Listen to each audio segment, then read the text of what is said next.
President Biden and China's leader Xi Jinping held their most significant talks yet last night and discussed everything from Taiwan to trade to nuclear weapons. Here's Nick Schifrin.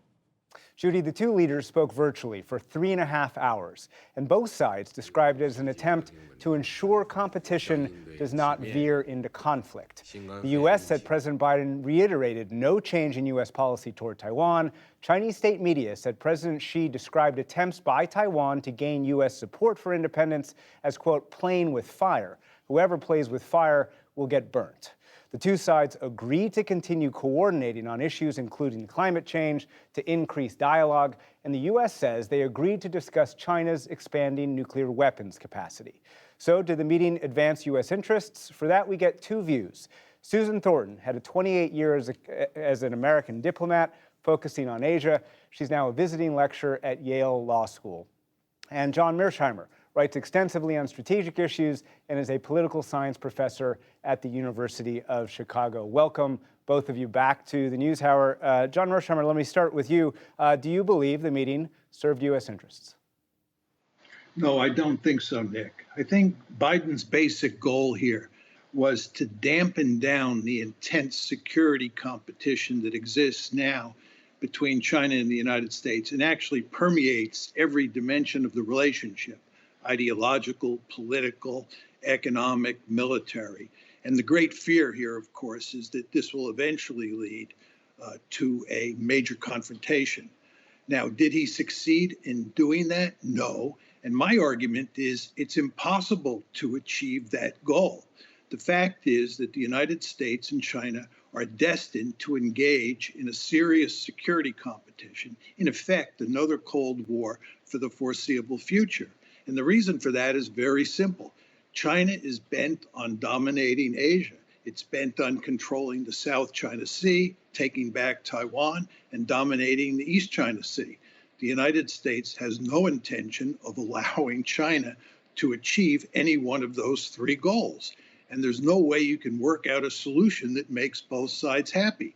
So the end result is we're going to be in each other's face for the foreseeable future, and we're going to live in a very dangerous world in East Asia.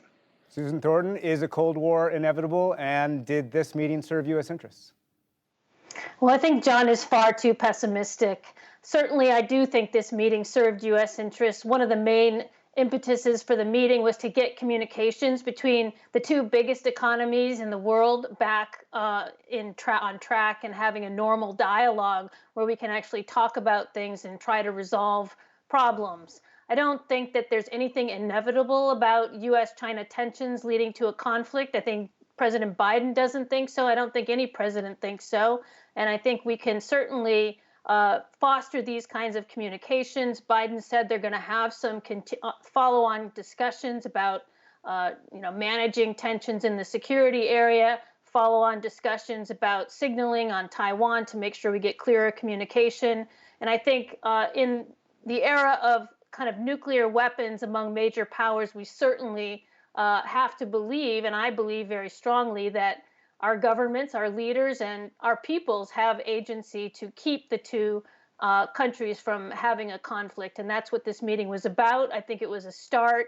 It didn't produce a dramatic list of outcomes, but I think it sets the tone back for a kind of a constructive and business-like dialogue. Certainly the U.S. and China also need to work together on planetary issues in a world where we are definitely interconnected globally. Our trade is increasing even amid these tensions, and we are definitely entangled with China, and we must find a way to coexist with them. Neither one of us is going anywhere.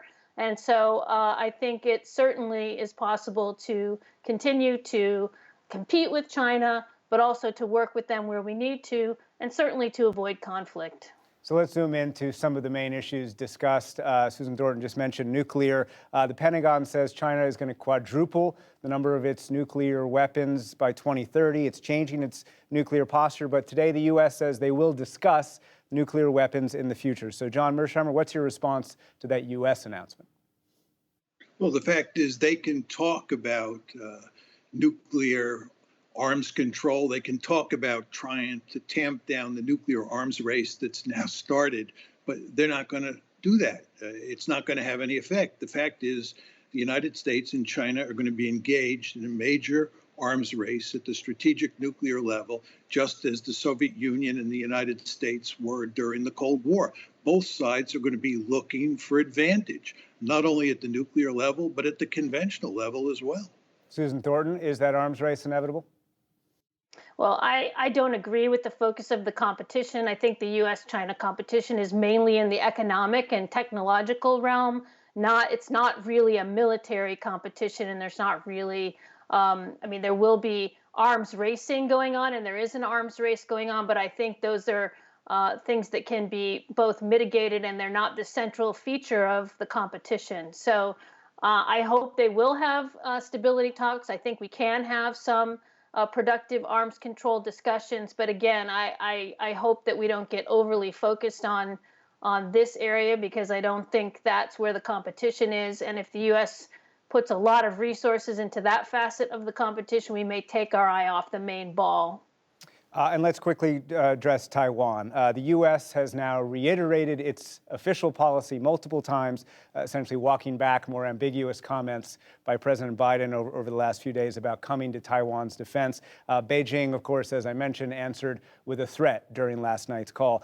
We each, for about 45 seconds, that's all we've got, about a minute and a half left. John Mearsheimer first, do you believe the administration is pursuing the right Taiwan policy? I think we are pursuing the right Taiwan policy, but the point that I would make to you, going back to Susan's comments about the importance of communication, it's not just communication that's important. There has to be some sort of possible deal that the United States and China can work out over Taiwan.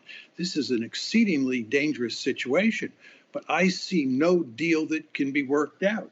China wants Taiwan back, and the United States has said, you can't take Taiwan back, and we now have a vested interest in keeping it as an independent entity. And this is a prescription for really serious trouble that can't be solved by communicating or by talking.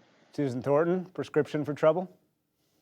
Well, I think it is a very tense, dangerous situation, but we have managed to keep Taiwan's status quo the same for the last 40 years since the diplomatic normalization with China. I think it's one of the great successes of U.S.-China relations, and it shows that we don't have to be destined for conflict, the fact that we've managed this very fraught situation. And I think keeping the status quo for as long as possible has served and will continue to serve all sides going into the future. Susan Thornton, John Mearsheimer, thank you very much to you both.